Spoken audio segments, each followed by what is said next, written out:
함께 나눌 하나님 말씀은 사무엘하 9장 1절에서 13절 말씀입니다. 사무엘하 9장 1절로 13절 말씀을 제가 봉독합니다. 다윗이 이르되 사울의 집에 아직도 남은 사람이 있느냐? 내가 요나단으로 말미암아 그 사람에게 은총을 베풀리라 하니라. 사울의 집에는 종 한 사람이 있으니 그의 이름은 시바라. 그를 다윗의 앞으로 부르매 왕이 그에게 말하되 내가 시바냐 하니 이르되 당신의 종이니이다 하니라. 왕이 이르되 사울의 집에 아직도 남은 사람이 없느냐? 내가 그 사람에게 하나님의 은총을 베풀고자 하노라 하니 시바가 왕께 이르되 요나단의 아들 하나가 있는데 다리 저는 자니이다 하니라. 왕이 그에게 말하되 그가 어디 있느냐 하니 시바가 왕께 아뢰되 로드발 암미엘의 아들 마길의 집에 있나이다 하니라. 다윗 왕이 사람을 보내어 로드발 암미엘의 아들 마길의 집에서 그를 데려오니 사울의 손자 요나단의 아들 무비보셋이 다윗에게 나와 그 앞에 엎드려 절하매 다윗이 이르되 무비보셋이여 하니 그가 이르기를 보소서 당신의 종이니이다. 다윗이 그에게 이르되 무서워하지 말라. 내가 반드시 내 아버지 요나단으로 말미암아 내게 은총을 베풀리라. 내가 내 할아버지 사울의 모든 밭을 다 내게 도로 주겠고 또 너는 항상 내 상에서 떡을 먹을지니라 하니 그가 절하여 이르되 이 종이 무엇이기에 왕께서 죽은 개 같은 나를 돌보시나이까 하니라. 왕이 사울의 시종 시바를 불러 그에게 이르되 사울과 그의 온 집에 속한 것은 내가 다 내 주인의 아들에게 주었노니 너와 내 아들들과 내 종들은 그를 위하여 땅을 갈고 거두어 내 주인의 아들에게 양식을 대주어 먹게 하라. 그러나 내 주인의 아들 무비보셋은 항상 내 상에서 떡을 먹으리라 하니라. 시바는 아들이 15명이요 종이 20명이라. 시바가 왕께 아뢰되 내 주 왕께서 모든 일을 종에게 명령하신 대로 종이 준행하겠나이다 하니라. 무비보셋은 왕자 중 하나처럼 왕의 상에서 먹으니라. 무비보셋에게 어린 아들 하나가 있으니 이름은 미가더라. 시바의 집에 사는 자마다 무비보셋의 종이 되니라. 무비보셋이 항상 왕의 상에서 먹음으로 예루살렘에 사니라. 그는 두 발을 다 절더라. 아멘. 우리 봉헌본문 말씀을 읽었는데요. 그 봉헌본문 말씀 사무엘하 7장의 말씀은 하나님께서 다윗에게 주신 언약의 내용을 담고 있습니다. 하나님의 언약은 한결같이 하나님께서 친히 그의 백성의 하나님이 되시겠다. 그리고 그 백성을 이스라엘을 하나님의 백성으로 삼으시겠다 한 것이 그 언약의 내용입니다. 근데 여기 다윗에게 그 하나님의 언약, 아브라함과 이삭과 야곱에게 주셨던 그 언약이 다시 한번 반복되는데 다윗에게는 너의 그 왕권과 왕위가 영원할 것이다 이렇게 말씀해 주십니다.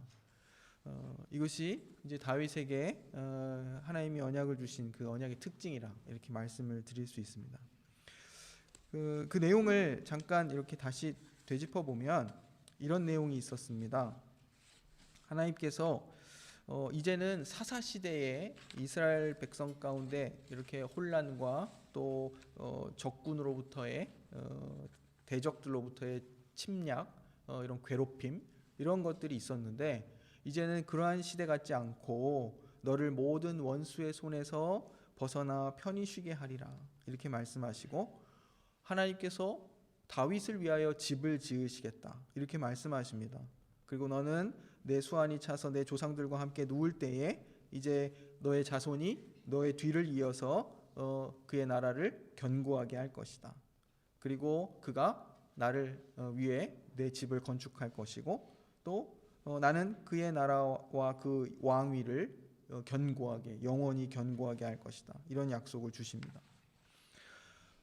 이 약속들이요 이제 점점 이루어져 갑니다. 그래서 이제 7장에 이러한 다윗에게 약속 주시고 그리고 8장 9장에 왔을 때 오늘 본문은 그동안의 어떤 다윗의 여러 어려움들이 이제는 거의 다 지나가고 다윗의 왕권이 이제 가장 강력하게 이렇게 자리 잡은 그런 시점입니다. 이러한 시점에 지금 오늘 본문이 지금 기록되고 있습니다. 이러한 배경을 우선 먼저 생각을 하고요.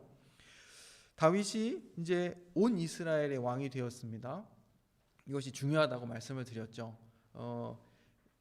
예전에는 유다 지파의 어떤 지도자 정도였는데 이제는 온 이스라엘의 왕으로서 이제 기름 부음을 받고 또 예루살렘을 이제 점령하고 그곳으로 하나님의 궤를 이제 옮겨오고 이런 일들이 앞서 있었습니다. 그리고 이제 모든 것이 편안해지고 평화로워졌다 이렇게 말하고 있습니다. 그 앞서 이제 블레셋 군대들을 물리치고 또 많은 그 주변의 적대적이었던 나라들이 이제 다윗의 왕국에 이렇게 순종하고 조공을 바치는 이제 그런 일들이 기록되고 있는 것을 보게 됩니다.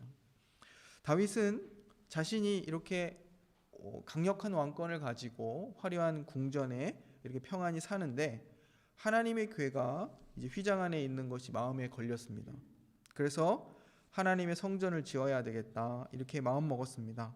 근데 하지만 하나님께서는 오히려 다윗을 위해 집을 지어 주시겠다 이렇게 말씀하십니다. 하나님께서는 항상 그러셨듯이 출애굽의 당시 때도 사람의 손으로 지은 전에 내가 거하겠느냐 이렇게 항상 말씀하시죠. 늘 하나님이 그의 백성과 함께 하신다는 그런 표와 또 실제로서 이제 하나님의 법궤 위에 그 제단과 보좌 위에 늘 함께 하시는 모습을 보여주셨지만 하나님은 사람의 손으로 지은 것에 이렇게 갇혀 계실 수 없는 그런 분이심을 우리로 하여금 또 기억하게 합니다. 다윗은 이제 좋은 마음으로 하나님의 궤가 이렇게 잘 제대로 이렇게 잘 안치될 수 있는 그런 성전을 짓고 싶어 했는데 하나님께서는 내가 너의 집을 지어주겠다 이렇게 말씀하십니다. 다윗은 이제 어린 목동이었던 자신을 이스라엘의 주권자로 삼으신 그 하나님의 은혜와 지금까지 그를 인도하셨던 그 인도하심을 찬양합니다. 자신과 이스라엘 백성의 영원한 하나님이 되어주신 그 하나님께 또 감사를 드립니다. 그리고 하나님께 간구하며 이제 하나님의 말씀에 순종할 것을 또 약속합니다. 그래서 언약에는요 쌍방적 의무가 있습니다. 항상 이제 성경에서 이제 하나님께서 성경을 통해 우리에게 자신의 어떤 성품과 또 그 하나님께서 우리와 맺고자 하시는 그 관계에 대해 설명하실 때 항상 그 은혜로움이 드러나는데 그 크고 능력 있으신 그 하나님께서 이 세상 만물을 만드시고 또 그 모든 것에 대하여 뜻을 갖고 계시고 목적을 갖고 계시고 그것을 주관하시는 하나님께서 우리를 그와 약속을 맺는 관계로 이렇게 끌어올리시고 또 자신을 낮추시는 겁니다.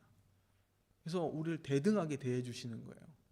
그 크신 하나님께서 그것이 굉장한 은혜입니다. 그래서 내가 너의 하나님이 되겠다. 내가 너로 내 백성을 삼겠다. 나는 너와의 관계에서 나의 신실함과 그 모든 성실과 충성을 다할 것이다. 그리고 우리에게도 그와 같은 신실함을 요구하시는 것이죠.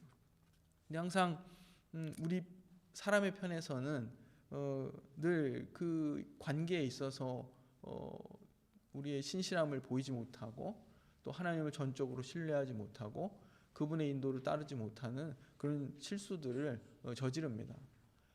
다윗도 그러했죠. 다윗도 그러했습니다.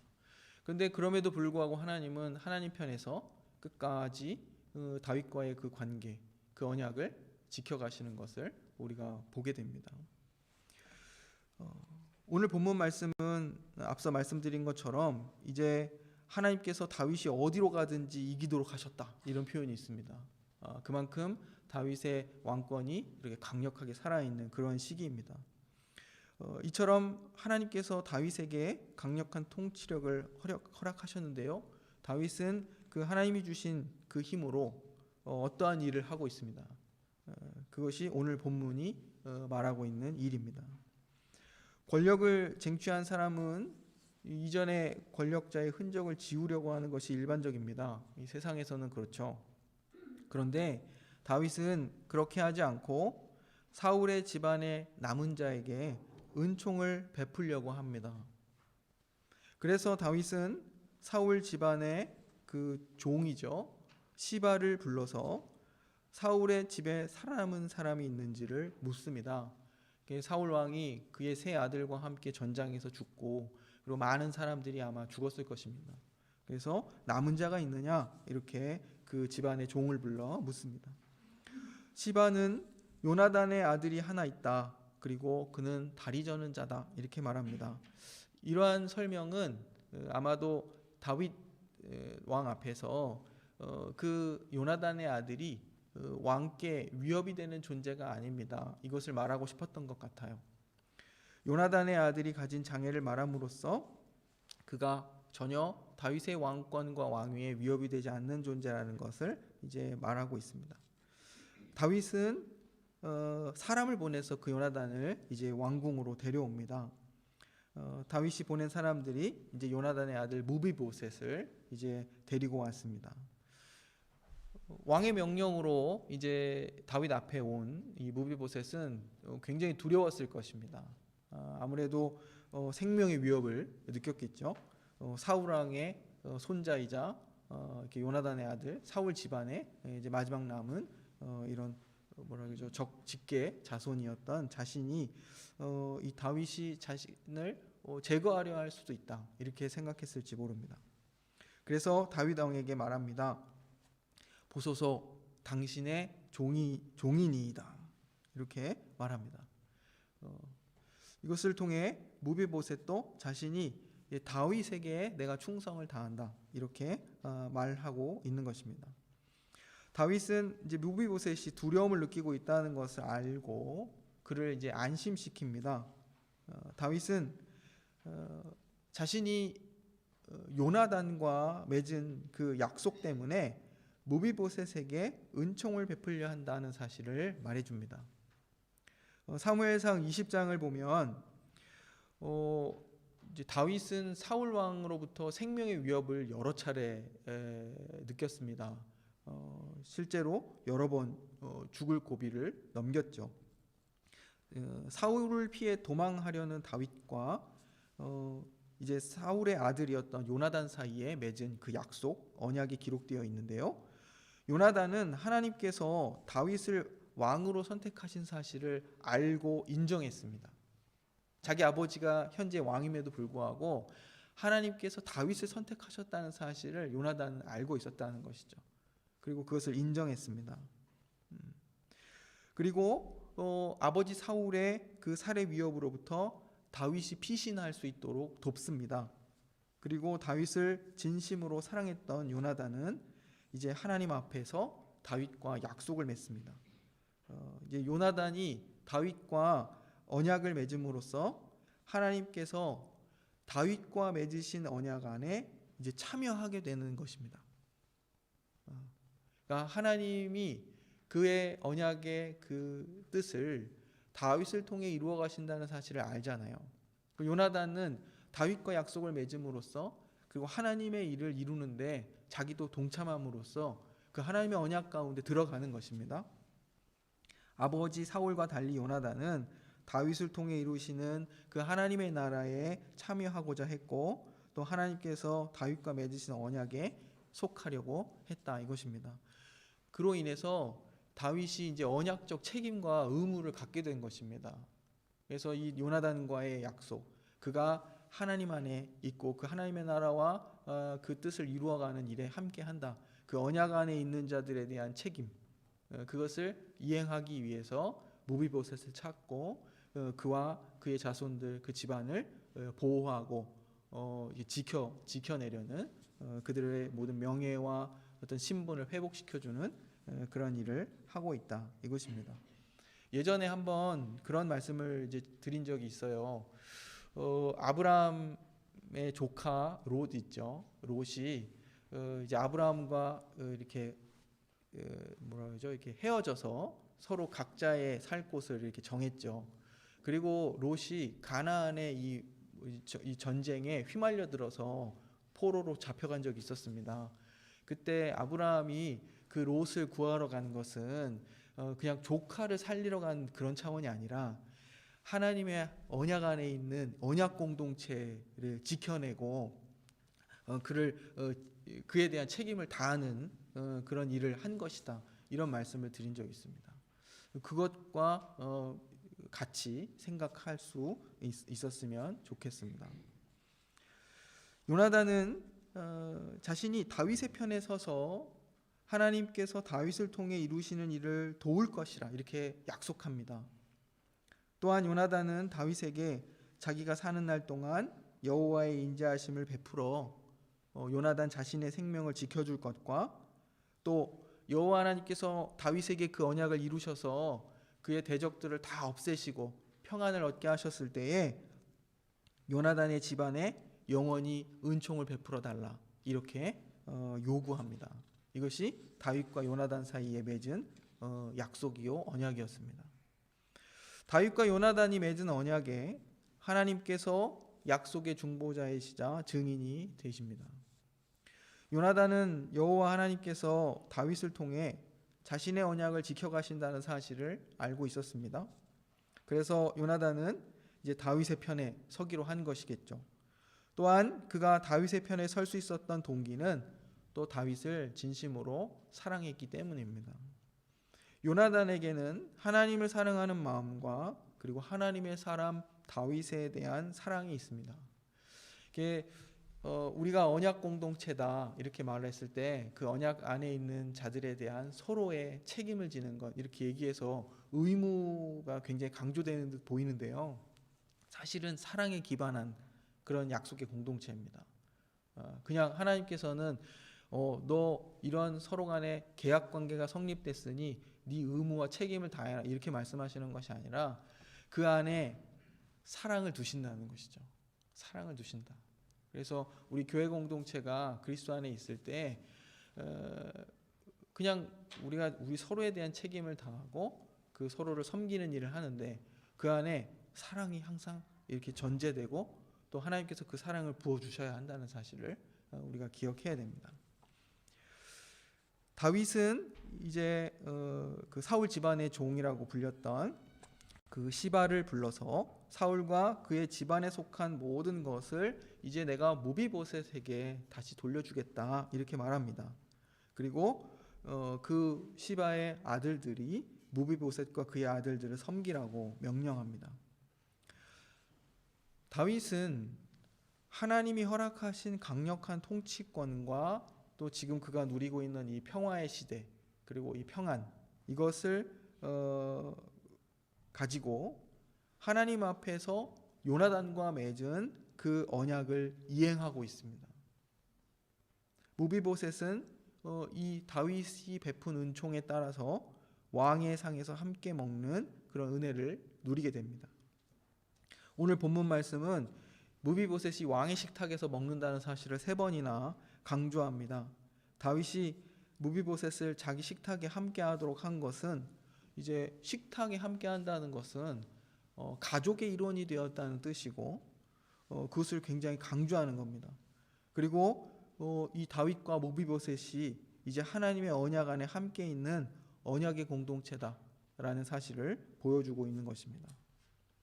다윗은 하나님께서 허락하신 이제 왕의 권한으로 이제 무비보셋에게 은총을 베풀어 이 언약의 책임과 의무를 이행하고 있는 것을 보게 됩니다. 그래서 왕의 식탁에 앉는다. 그래서 우리 시편에도 그런 표현들이 많고 이제 신약 성경에서도 보면 하나님께서 우리를 위해 상을 이렇게 베푸시고 그 식탁에서 먹는다 이런 표현들이잖아요.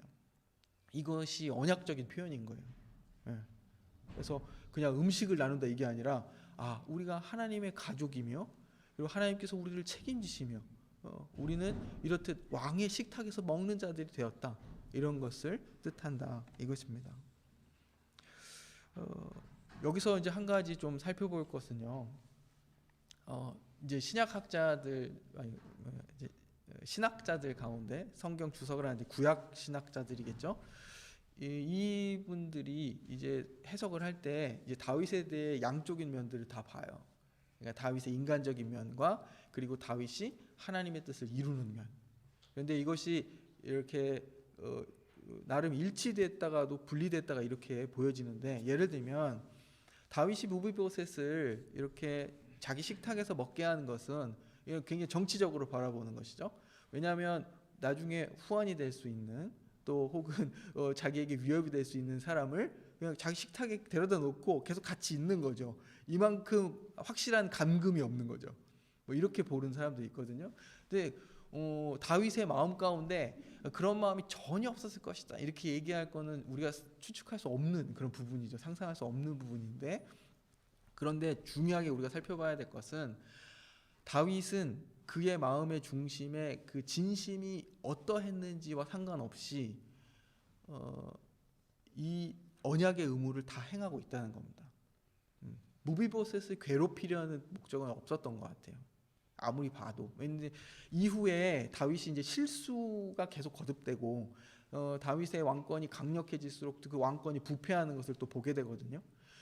그래서 막 그 인간적 다윗의 모습들이 격렬하게 드러납니다.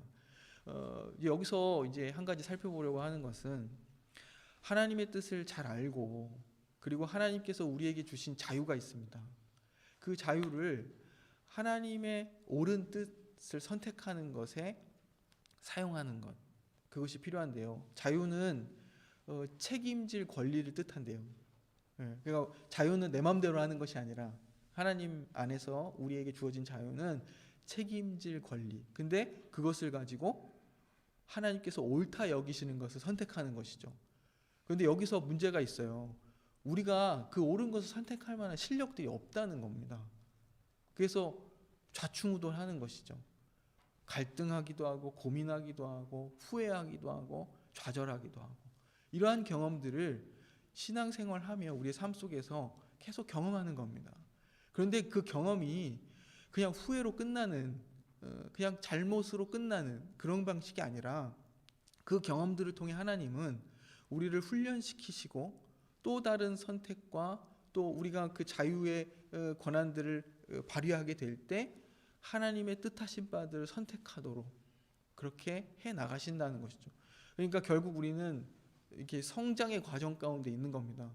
성장의 과정 가운데 있는데 자꾸 이제 우리 안에서 우리 자신을 바라볼 때 혹은 바깥을 바라볼 때 어떤 완벽한 어떤 수준에 이르기를 자꾸 기대하고 바라는 겁니다. 그러다 보면 우리 자신에게도 실망하고 또 우리와 함께하는 내 형제와 자매들에게도 실망하고, 또 실망하는 것 정도가 아니라 내 자신을 정죄하기도 하고 또 다른 사람을 정죄하고 비난하게 되는 그런 일들이 발생하는 것이죠. 그런데 하나님은 우리의 이 연약함들을 다 아시고 우리에게 계속해서 하나님께서 옳다 여기시는 것들을 선택하고 또 경험하고 하도록 하신다 이것입니다. 우리가 후회하고 또 갈등하고 좌절하는 것까지도 하나님께서는 우리를 하나님의 뜻 가운데로 인도하시는 그 도구와 수단으로서 삼도록 하신다, 이것입니다. 그래서 다윗이 뭐 어떠했는지 그 이후에 사실 좀 인간적으로 바라보면 그럴 수 있잖아요. 좋은 마음이죠. 내가 힘이 가장 강력해졌을 때 좋은 일을 한 것입니다. 좋은 일. 그런데 이 좋은 일을 할 때요, 성숙하지 못한 상태에서 좋은 일을 할 수도 있어요. 네. 그래서 좋은 일을 했는데 자랑이 될 때도 있고, 좋은 일을 했는데 상대방에게 위협과 두려움이 될 수도 있고, 이런 겁니다. 그런데 다윗도 성장의 과정 가운데 있는 것이죠. 더 큰 어떤 범죄 가운데도 빠지잖아요. 밧세바 사건도 바로 그 뒤에 일어나고 이런 일들입니다. 아들들이 반역을 일으키고 이런 일들이 일어나는데, 그 과정 가운데 다윗의 노년으로 갈수록 그가 하나님의 인도하심과 그 하나님의 뜻에 대한 그 이해가 깊어져 가는 것을 보게 됩니다. 그것에 우리가 딱 관심을 가져야 된다 생각합니다. 순간순간 우리들의 그 어떤 실패와 혹은 잘못과 좌절과 이런 갈등, 이런 것들 우리가 늘 아파하고 그것 때문에 힘들어하지만 우리를 하나님의 뜻 가운데로 이끌어 가시는 그 하나님의 큰 인도하심, 그리고 그것에 우리가 순종하고 또 부응해야 한다는 그런 생각, 이것이 우리 안에 있어야 한다는 사실입니다. 무비보셋이 이제 은총을 베푼 다윗 왕에게 자기 자신을 낮추어서 이렇게 말합니다. 이 죽은 개와 같은 나를 어떻게 이렇게 나를 선대하십니까? 이렇게 말합니다. 죽은 개라는 표현은 이제 고대 근동에서 이제 자신보다 월등한 존재 앞에서 자신의 무가치함을 드러내는 그런 겸양의 표현이었습니다. 오늘 본문은 무비보셋이 가졌던 또 신체적인 어떤 중증 장애에 대해서도 자세히 묘사하고 있습니다. 또 이 고대 문화권 안에서는 이 육체적인 결함이 있는 사람은 하나님의 은총에서 제외된 사람이라 여겨지고 또 사람에게도 은혜를 입기 부적합하다, 이렇게 취급되었습니다. 좀 가슴 아프죠. 무비보셋이 다윗 왕에게 받아들여지고 그가 왕의 식탁에서 먹는 모습을 상상하면 우리는 예수님을 떠올려야 됩니다. 예수님께서 하나님 나라 복음을 증거하시면서 손마른 자, 저는 자, 중풍병자, 나병 환자, 또 시각장애인, 청각장애인, 귀신 들린 자들을 고치고 회복하여 받아주신, 그리고 사회적으로 거절당한 이런 죄인들과 함께 식사하셨던 그 예수님이 떠오릅니다. 이러한 무비보셋이 다윗 왕에 의해서 신분과 명예를 회복하고 왕의 자녀들과 같이 그런 같은 대접을 받게 된 것입니다. 다윗은 하나님 앞에서 요나단과 약속한 것을 지켰을 뿐만 아니라 이제 무비보셋을 진심으로 사랑으로 대하고 있는 것입니다. 이 무비보셋이 다윗으로부터 받은 그 은혜를 생각하면 우리가 그리스도로 말미암아 누리게 된 이제 하나님의 은총을 생각하게 됩니다. 우리야말로 타락하여 인간의 그 본래의 지위를 상실한 죄인이며 또 왕의 식탁에 앉을 자격이 없었으며 또 심각한 그런 영적인 장애를 안고 있던 그런 자들이었습니다. 그러한 죄인들을 예수님께서 그의 식탁으로 부르시고 주님과 더불어 먹게 하시고 하나님의 자녀들이 되어 그 하나님의 언약 안에 머물도록 은총을 베푸셨습니다. 이것이 우리가 누리는 구원의 은혜, 그리고 언약의 복에 대한 이 성경의 설명입니다. 우리 모두 이와 같은 복을 지금 누리고 있습니다. 다윗 왕은 이제 왕의 권한을 가지고 무비보셋을 회복하고 또 그가 언약 안에서 하나님의 은총을 누리도록 했습니다. 예수 그리스도께서는 하나님의 아들의 권한으로 우리가 하나님의 자녀의 신분을 얻도록 하시고 또 역시 그 언약의 복을 누리도록 하셨습니다. 우리가 이것을 우리 교회 안에 적용해 보면 교회는 언약의 공동체로서 자유롭게, 이것이 중요합니다. 자유롭게, 강제나 억압이 아니라 자유롭게 서로를 책임질 권리와 의무를 갖습니다. 그리스도로 말미암은 하나님의 은혜를 입은 자들로서 우리 각자에게 주신 크고 작은 권한들이 있습니다. 우리들에게 있습니다. 우리에게 주어진 권한들이 있습니다. 그것을 가지고 사람들을 귀히 여기고 또 사랑하며 하나님의 은총을 베푸는데 우리가 사용할 수 있어야 합니다. 가정에서도 그렇죠. 부모의 권한을 가지고 또 자녀들을 귀히 여기고 또 섬기고 또 하나님의 뜻을 잘 이루도록, 그리고 이 언약의 공동체가 어떠한 복을 누리는 공동체인지를 알게 하는 그런 일들을 해야 합니다. 또한 하나님께서 우리에게 사회적으로도 여러 권한들을 맡기셨을 겁니다. 그 권한을 가지고 선하게 사용해야 됩니다. 세상에는 자기가 가진 권한을 가지고 사람들을 괴롭게 하고 힘들게 하는 그런 일들이 많습니다. 그런데 교회 안에서든 가정에서든 또 사회적 이런 환경에서든 하나님께서 우리에게 주신 그 권한, 그것이 크던 작던 그것을 가지고 하나님의 뜻을 이루고 사람과 또 생명과 이 모든 것들을 귀히 여기는 일에 잘 사용할 수 있어야 한다는 사실입니다. 서로의 연약함을 진심으로 이해하고 또 서로의 부족함을 채우며 일이 아니라 우리가 사람에게 목적을 둘 때 이 하나님의 언약 공동체 안에 하나님의 은혜가 빛날 것입니다. 우리가 이 사실들을 기억하며 또 한 주간도 쉽지 않습니다. 어렵고 힘든 여러 환경들, 생각지 못했던 장애물들, 사건들 일어나죠. 그 가운데에서 하나님 우리에게 이 모든 것들을 하나님의 뜻대로 경영할 그런 용기와 마음을 주시고 또 사람들을 선대할 수 있는 그런 마음의 어떤 태도와 자세를 갖게 해달라 우리 기도하고 또 우리에게 책임질 권리 곧 자유가 있다는 사실을 알고 기꺼이 이 하나님 백성의 삶을 즐겁게 감사함으로 살아낼 수 있기를 간절히 소망합니다. 기도하겠습니다. 사랑의 하나님, 또 언약의 신실하신 하나님, 죄인이며 참으로 무자격한 우리에게 구원의 은혜와 언약의 복을 허락하신 것 감사합니다.